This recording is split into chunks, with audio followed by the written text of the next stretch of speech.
여러분 안녕하세요. 5060을 위한 미국 주식 투자 전략 채널 베테랑 킴입니다. 4월 셋째 주 주간 시황 브리핑 시작합니다. 와, 지난주는 정말 뭐랄까 좀 묘한 한 주였습니다. 분명히 경제 데이터는 걱정스럽게 나왔는데 주식시장은 또 엄청나게 강한 모습을 보였거든요. 아니, 대체 왜 이런 일이 벌어지는 걸까요? 실제로 한번 보시죠. 지난주 주요 지수들이 올해 들어서 가장 강력한 주간 상승률 중 하나를 기록했습니다. 물론 금요일에 살짝 주춤하긴 했지만 주 전체로 보면 투자자들이 이제 다시 위험 자산으로 가자 하는 명백한 신호였죠. 그런데 말입니다. 시장이 이렇게 뜨거웠던 것과는 완전히 반대로 3월 소비자 물가지수, 그러니까 CPI는 전년 대비 3.3%나 올랐습니다. 예상보다 훨씬 뜨거운 숫자였어요. 원래대로라면 시장에 찬물을 확 끼얹었어야 할 그런 데이터였죠. 좋습니다. 그럼 이 현상을 제대로 한번 파고 들어가 보죠. 지금 시장은요, 단 하나의 요인으로만 움직이는 게 절대 아닙니다. 마치 이쪽에서는 이리로 땡기고 저쪽에서는 저리로 땡기는 아주 팽팽한 줄다리기 같은 상황이에요. 바로 이 두 가지 힘입니다. 슬라이드 왼쪽에 보이는 뜨거운 인플레이션 데이터는 시장을 아래로 끌어내리는 힘이고요.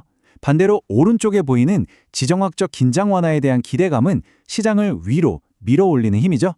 지금 시장은 바로 이 두 힘이 한복판에서 정면으로 꽝 하고 부딪히고 있는 겁니다. 그렇다면 이렇게 복잡한 상황 속에서 시장이 다음에 어디로 갈지 그 방향을 이해하기 위해 우리가 반드시 지켜봐야 할 5가지 핵심 변수들, 지금부터 하나씩 짚어보겠습니다. 자, 첫 번째 변수는 CPI 급등의 속내를 들여다보는 겁니다. 전월 대비 0.9%나 올랐다고 하니까 다들 깜짝 놀랐는데 사실 이 숫자는 에너지, 특히 휘발유 가격이 크게 오른 영향이 아주 컸습니다. 그래서 진짜 핵심 질문은 이겁니다. 시장이 정말로 무서워하는 건 잠깐 오르고 마는 유가가 아니거든요. 한번 오르면 잘 안 떨어지는 그런 끈적한 인플레이션이 다시 살아나는 걸 두려워하는 겁니다. 그러니까 이 에너지 가격 상승이 그냥 일시적인 해프닝으로 끝날 거냐, 아니면 이게 서비스 물가나 임금 같은 곳으로까지 번져서 아주 고질적인 문제가 될 거냐, 시장은 지금 이 갈림길에서 숨죽이고 지켜보고 있는 거죠. 두 번째 변수는 바로 채권 금리의 상승입니다. CPI 발표 이후에 안전자산의 기준이 되는 미국 10년물 국채 금리가 4.3% 근처까지 스멀스멀 올라왔어요. 이게 왜 중요하냐면요. 금리가 오르면 미래에 벌어들일 돈의 가치가 지금 기준으로 뚝 떨어지거든요. 특히 성장주들한테는 이게 아주 치명적입니다. 아무리 좋은 회사라도 금리가 이렇게 흔들리면 주가는 더 크게 흔들릴 수밖에 없는 거죠.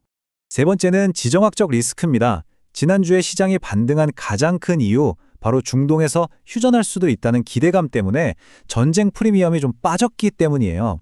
하지만 여기서 정말 중요한 게 있습니다.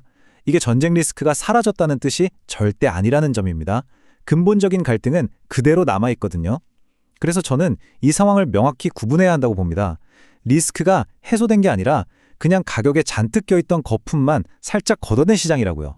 네 번째 변수는 이건 그야말로 충격적입니다. 바로 소비 심리인데요. 미시건대 소비자 심리 지수가 47.6으로 뚝 떨어졌는데 이게 어느 정도냐면 금융위기 때보다도 더 낮은 역사상 최저 수준입니다. 소비가 경제의 70%를 차지하는 미국에서 이건 정말 위험한 신호예요. 앞으로 기업들 실적에 빨간불이 켜졌다는 뜻이기도 하고요. 하지만 이 데이터에서 정말로 우리가 우려해야 하는 부분은 따로 있습니다. 바로 소비자들이 앞으로 1년 동안 물가가 4.8%는 오를 거라고 예상하기 시작했다는 점이에요. 어차피 오를 테니 지금 사자, 또는 월급 올려달라, 이런 식으로. 이런 기대 인플레이션은 스스로 예언을 실현시키는 힘이 있어서 정말 무섭습니다.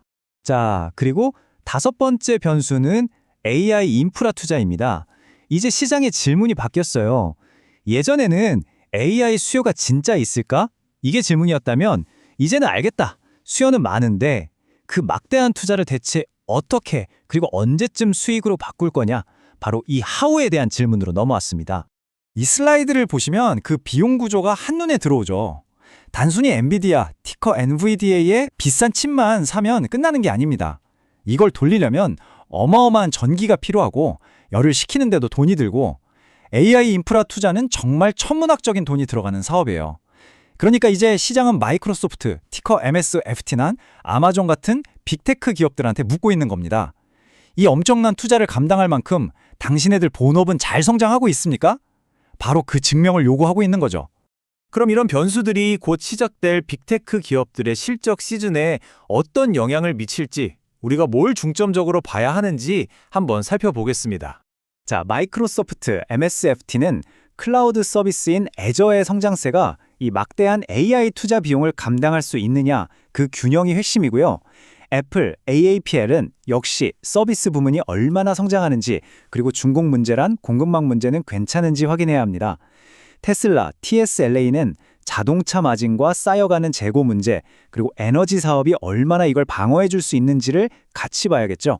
자, 그럼 이 모든 내용을 바탕으로 해서 우리 투자자들이 다음 한 주를 어떻게 준비해야 할지 명확하고 실용적인 체크리스트를 딱 제시해드리겠습니다. 일단 경제 캘린더부터 보시죠. 14일 생산자 물가지수 PPI를 시작으로 15일에는 수출입 물가랑 연준의 경기 진단 보고서인 베이직북, 16일에는 산업 생산 지표가 줄줄이 나옵니다. 여기서 중요한 건요, 개별 숫자 하나하나가 아닙니다. 이 데이터들이 모여서 만드는 하나의 흐름, 바로 그 조합이 중요해요. 만약 소비자 물가에 이어서 생산자 물가까지 높게 나온다? 그럼 시장은 이거 인플레이션 압력이 그냥 소비단이 아니라 공급망 전체에 쫙 퍼져 있구나, 이렇게 해석하면서 훨씬 더 큰 부담을 느끼게 될 겁니다.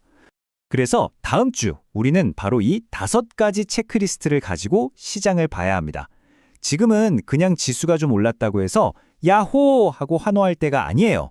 그 반등의 내용물이 과연 무엇인지, 펀더멘탈이 단단하게 받쳐주는 진짜 상승인지를 확인해야 하는 아주 중요한 시점입니다. 이 질문들에 대한 답을 찾아가는 한 주가 될 겁니다. 현재 미국 증시 상황을 딱 한 문장으로 요약하자면 바로 이겁니다. 인플레이션이라는 지진이 땅을 막 흔들고 있는데 지정학적 리스크가 좀 완화될 거라는 기대감이 그 위에 담요를 하나 덮어서 흔들림을 일단은 가려주고 있는 그런 형국이죠. 그래서 지금 우리 투자자에게 필요한 건 흥분이 아니라 구분하는 능력입니다. 지금의 이 반등이 펀더멘탈에 기반한 아주 튼튼하고 구조적인 회복인지, 아니면 그냥 지정학적 뉴스 하나에 기댄 툭 치면 깨져버릴 일시적인 안도 랠리인지, 우리는 그 본질을 꿰뚫어 볼 수 있어야 합니다. 시장의 소음은 늘 시끄럽죠. 하지만 진짜 큰 돈의 흐름은 아주 조용히 남들보다 먼저 방향을 바꿉니다. 이번 주가 예상치 못했던 숫자들의 충돌이었다면 다음 주는 그 숫자들 뒤에 숨어있는 구조를 확인하는 아주 중요한 시간이 될 겁니다. 50, 60을 위한 미국 주식 투자 전략 채널 베테랑 킴이었습니다. 충성!